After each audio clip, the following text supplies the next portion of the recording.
Thousands of veterans could see their potential 60% disability rating drop to absolutely 0% due to upcoming VA changes they don't even know about. Yeah, and I mean, it is a stark reality. For so many, that path to a 100% rating is quietly disappearing right now. Hello, everyone, and welcome to Veterans Briefing. Today, our mission is to navigate the VA's tightening rating schedules, which, is just a lot to take in. It is a lot. The system is getting incredibly difficult to navigate. And, well, the window to protect your current benefits is actively closing. Right. So we are going out behind the scenes today to break down exactly what is happening with these massive changes. And more importantly, we are going to provide you with a practical strategy to lock in your current benefits before this window of opportunity closes completely. That is exactly the goal here. Because, while the landscape is shifting, being proactive right now is your absolute best defense. We have to take the raw facts from these recent VA updates and turn them into an actionable plan. Absolutely. You really have to understand what you were up against. And to do that, we need to look at the environment we are operating in. The VA is, they're currently tightening their requirements across the board. Yeah, they are in the middle of a massive systematic overhaul of their rating schedules, which, if anyone is unfamiliar, the rating schedules are essentially the official rule books the VA uses to assign a disability percentage to a specific medical condition. Right, the rule books. And the harsh reality is that they are actively making it significantly harder for many veterans to reach that critical 100% disability rating. Exactly. And that is why context is so important here. Yeah. When we talk about an overhaul, we aren't talking about a minor administrative tweak to a single form. No, definitely not. We are talking about comprehensive rewrite of the medical criteria. The VA has already gone through and systematically changed 11 different rating schedules. Wait, let me stop you right there before we go further. Because, I hear guys at the VFW and in online forums talking about this all the time, and there's a huge rumor going around. Oh, the congressional mandate rumor. Yes, that one. Yeah. Are you telling me this isn't a congressional mandate? Because the word on the street is that Congress is pushing these specific medical changes down the VA's throat just to slash the veteran budget. Right. I hear that constantly. It's one of the most common misconceptions out there. Yeah. But the reality is no. Congress is not proposing or pushing these specific medical rating schedule changes. Okay, so who is? The VA is initiating and proposing these clinical changes entirely on their own.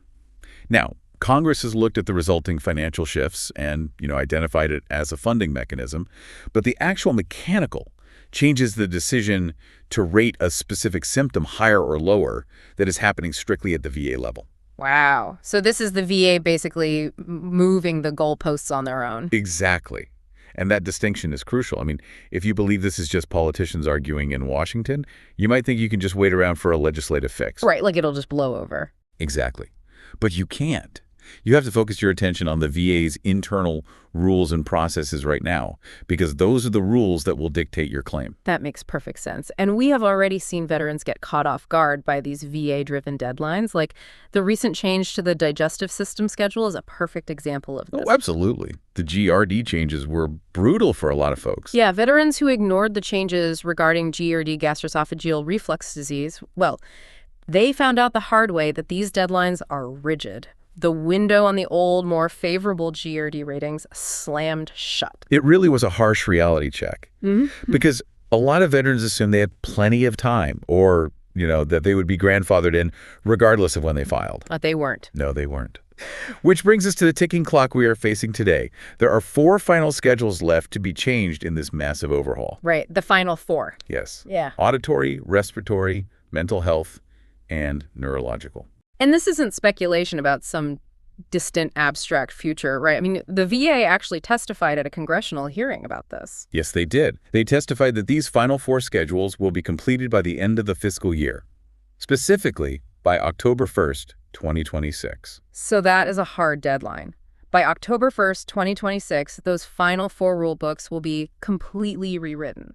If you're finding these discussions helpful, please subscribe to Veterans Briefings so you never miss important updates and practical information for veterans and their families.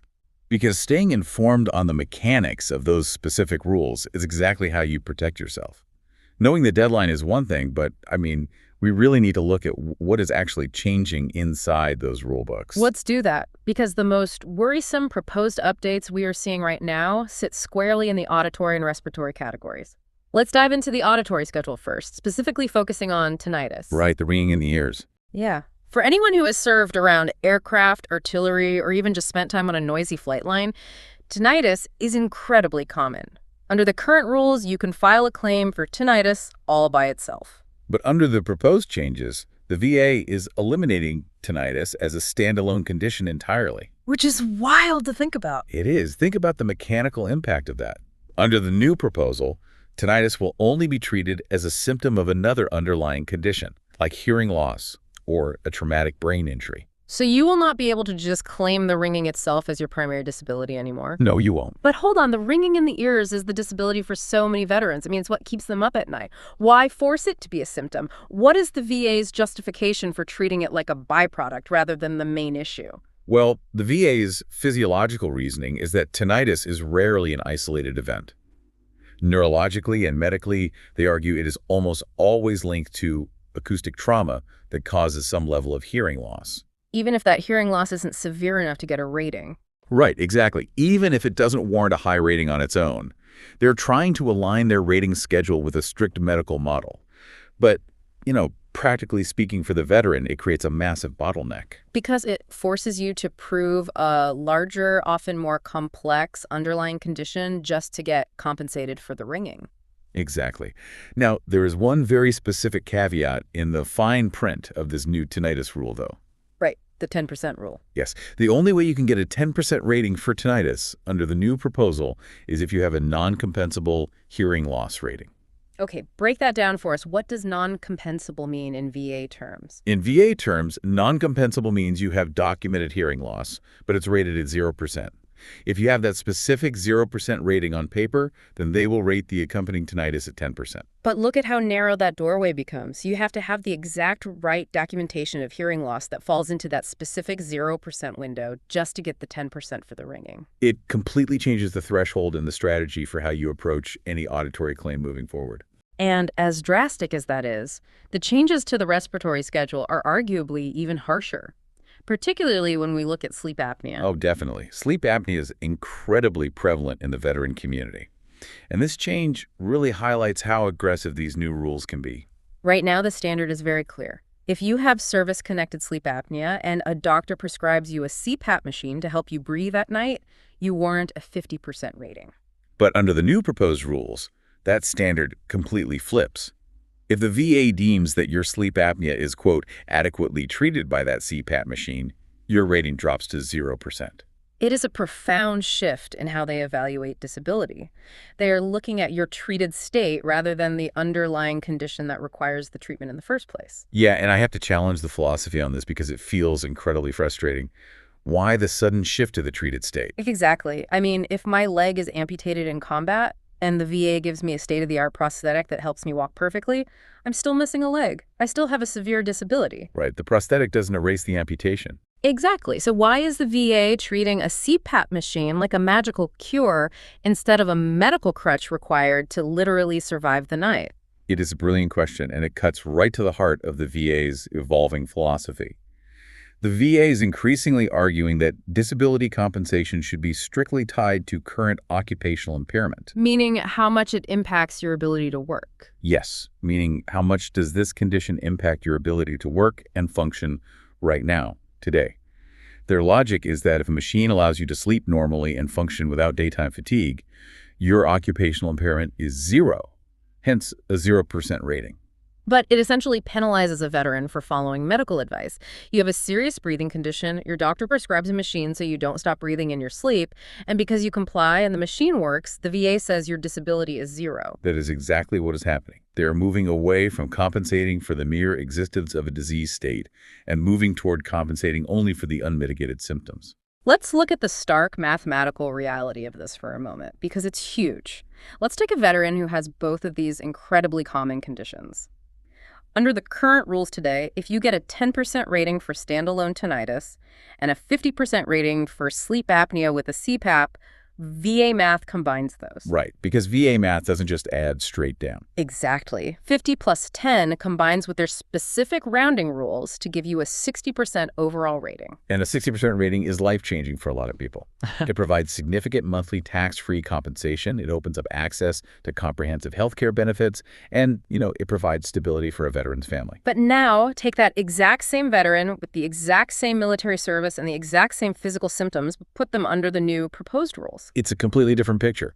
If their tinnitus is standalone and their sleep apnea is treated by a CPAP, that 10% becomes a 0%, and that 50% becomes a 0%. They go from a combined 60% rating down to a combined 0% rating. Nothing about their physical health changed. Their lungs didn't heal, their ears didn't stop ringing, only the rule book changed. Which brings us to the most critical part of this discussion.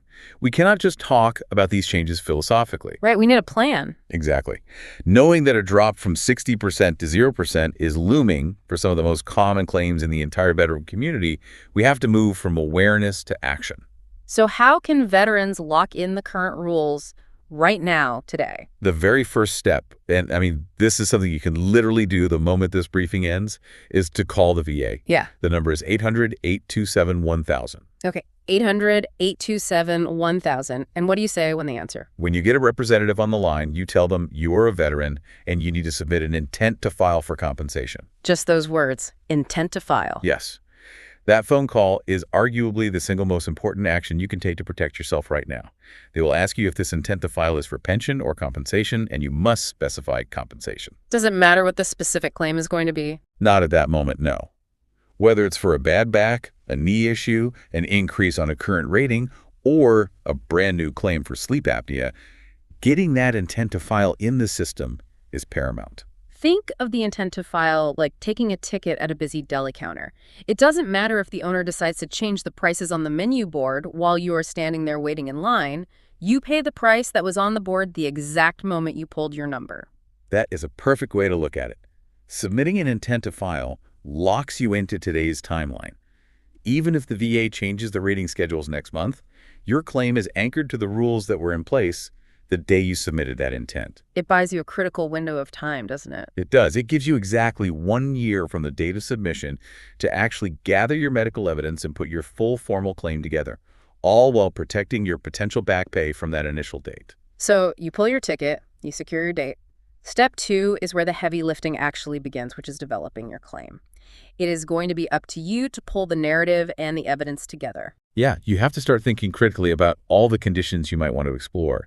And as you gather this evidence, you have to be strategic. Like with sleep apnea, right? Exactly. We just spent a lot of time talking about sleep apnea facing huge primary reductions. But remember, sleep apnea doesn't just happen in a vacuum. It can often be claimed as a secondary condition. Oh, that's a really good point. Explain how that works. Well, let's say you have service-connected knee and back pain. That chronic pain leads to a severely sedentary lifestyle, which then leads to significant weight gain over a decade. Right, which is a very common scenario. Very common. And that weight gain then physically causes obstructive sleep apnea. That is a secondary connection. The sleep apnea is legally connected to your service because it's proximately caused by your service-connected orthopedic issues. So you really have to look at the mechanics of your health holistically. And gathering that evidence means pulling solid medical records. It means writing a clear, compelling personal statement detailing exactly how the condition impacts your daily life and your ability to work. It also means reaching out for buddy statements from people you served with or, your spouse who witnesses you stop breathing in your sleep. But how do you actually navigate all this paperwork and red tape? Because it's overwhelming. You don't have to do it alone, but you do have to be very smart about the resources you lean on. Let's talk about VSOs first. Right. Accredited Veteran Service Officers. They are a free resource, usually working for the county or organizations like the VFW or DAV. And one of their absolute biggest advantages is that they have access to the VBMS system. Having eyes inside VBMS is incredibly valuable. But we really need to clarify what that actually means for the veteran. Right, because I hear this from veterans constantly. What actually is VBMS? Why can't I just log into va.gov or the VA app on my phone and see exactly what the VSO sees? Well, because va.gov is just a front-end user portal. It gives you basic status updates like, claim received or evidence gathering. VBMS stands for the Veterans Benefits Management System. So it's the internal system. Exactly. It is the back-end internal software the VA raters actually use to process your claim. A VSO with VBMS access can look at the raw data. So they can see things we can't. Right. They can see the internal notes from the VA rater. They can see the exact medical opinions uploaded by the doctor who did your C&P exam before the final decision is even mailed to you. It takes the mystery out of the process. That level of visibility is huge. But we also have to be brutally honest about the current environment most VSOs are operating in today. If you drive a couple of counties in any direction, you will find that many of these offices are simply not staffed appropriately for the massive volume of veterans seeking help. Especially since the Passkey Act passed. Yeah. It is entirely a bandwidth issue. It's not a reflection on their dedication at all, but they are forced into a highly reactive environment right now. Yeah, in many places, these offices have turned into walk-in only clinics where you might sit in a waiting room for 5 hours, or if you try to make an appointment, they are booked out 4, 6, sometimes 8 weeks in advance. And because of that lack of time, they do not have the capability to sit down and do deep discovery with you. They cannot spend 4 hours meticulously combing through your 800-page medical file, trying to connect the dots and figure out what secondary conditions you might be eligible to claim. So you have to shift your strategy on how you utilize them. You have to use your VSO for order taking. Order taking, exactly. If you have done the deep dive into your records yourself, if you know exactly what strategy you are pursuing, you can walk into that office and say, I have my evidence packet organized right here. I need this specific form filed, and I need you to check the status of my C&P exam notes in VBMS. They are fantastic at executing those specific tasks if you guide them, but you cannot expect them to build the battle plan from scratch. No, you really can't. And if you need help building that battle plan, that initial discovery phase, there are alternative tools out there you must leverage. First and foremost, getting your C-file. Your claims file. That is the holy grail of your VA history. It contains every claim you've ever filed, every medical record the VA has associated with you, every rating decision, and every denial. You just cannot build a winning strategy if you don't know what the VA is currently looking at. But getting it through the VA can take months. Which is why it's great that there are free or low-cost software tools out there now, like ClaimRaven, that allow you to easily order your C-file online and organize that massive data dump. And beyond software, there are private partners as well. Organizations like VetCom offer a free review of your situation to help you make an informed decision. Which is a great option. If you provide them with the right information, they have the dedicated staff and the medical experts to help you figure out what you are actually eligible for, and they help kick your claim over the finish line. The key advantage highlighted with resources like that is the ability to maintain your compensation. If a private partner helps you structure a winning claim, the goal is for you to keep 100% of your back pay because you earned it. It really is about building the right team. You can have a private partner do the heavy lifting of medical discovery and strategy, and then dovetail that with your free local VSO who has the VBMS access to ensure it's tracked correctly. Exactly. The overarching theme here is ownership. As a veteran, you are ultimately the CEO of your own claim. I love that, the CEO of your claim. It's true. Whether you are leaning entirely on a free VSO, using software tools to pull your records, or partnering with a private service for strategic medical review, you have to guide the ship. You cannot just hand a stack of unorganized papers to someone in a waiting room and hope for the best. No, you have to ensure the right information is being focused on, especially with these October 2026 windows closing. Being the CEO means actively making informed decisions. Right, taking the initiative. If you get a free review from a resource and they tell you, based on your records, we don't really see a path for an increase here, you look pretty solid, then you've gained incredibly valuable peace of mind.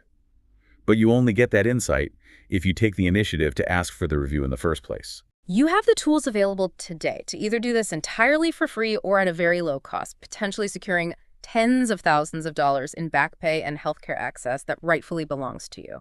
So what does this all mean for you right now? Let's distill this dense strategy down into the top 3 actionable takeaways you need to remember from today's briefing. Let's do it. Number 1, the VA is actively overhauling its rating schedules, and it is making 100% ratings much harder to achieve. They have 4 final schedules left to change: auditory, respiratory, mental health, and neurological, and they have testified under oath that these will be completed by October 1st, 2026. Number 2, The specific changes coming are drastic. We're looking at conditions like sleep apnea and tinnitus facing severe reductions. A veteran who might easily qualify for a combined 60% rating under today's rules could find themselves walking away with a 0% rating once these new proposals take effect, simply because they use a CPAP machine. And number 3, you must take control of your claim by utilizing the right resources immediately. Understand the strengths of your local VSO for accessing the back-end VBMS system. Use tools like Claim Raven to get your C-file, and don't hesitate to seek out free reviews to build your medical strategy. Which brings us to the single most practical action you can take right now. Do not wait for the October 2026 deadline to get closer. Call the VA at 800-827-1000 today. Tell the representative you need to submit an intent to file for compensation. That one phone call pulls your ticket at the deli counter. It protects your timeline and anchors you to today's rules while you gather your evidence. It is the ultimate defensive move in a rapidly shifting landscape. And as you begin to build that claim and look at your health holistically, I want to leave you with one final thought to mull over. What's that? Remember that sleep apnea can absolutely be a secondary condition. We talked a lot about the direct changes, but keep that doorway open in your mind as you look at your overall health. If you have service-connected back pain, knee issues, or mental health struggles that lead to weight gain or lifestyle changes, don't self-reject a valid claim for sleep apnea just because the primary rules are changing. Connect the dots. That is incredibly important advice. Please share your experiences with VA claims, your challenges with VSOs, or any questions you have about these upcoming changes down in the comments. We read them, and it helps the whole community learn and prepare. And please remember to subscribe to the channel so you don't miss our future updates as we track these reading schedules. Thank you for watching Veterans Briefing. Take care, stay informed, and we'll see you in the next episode.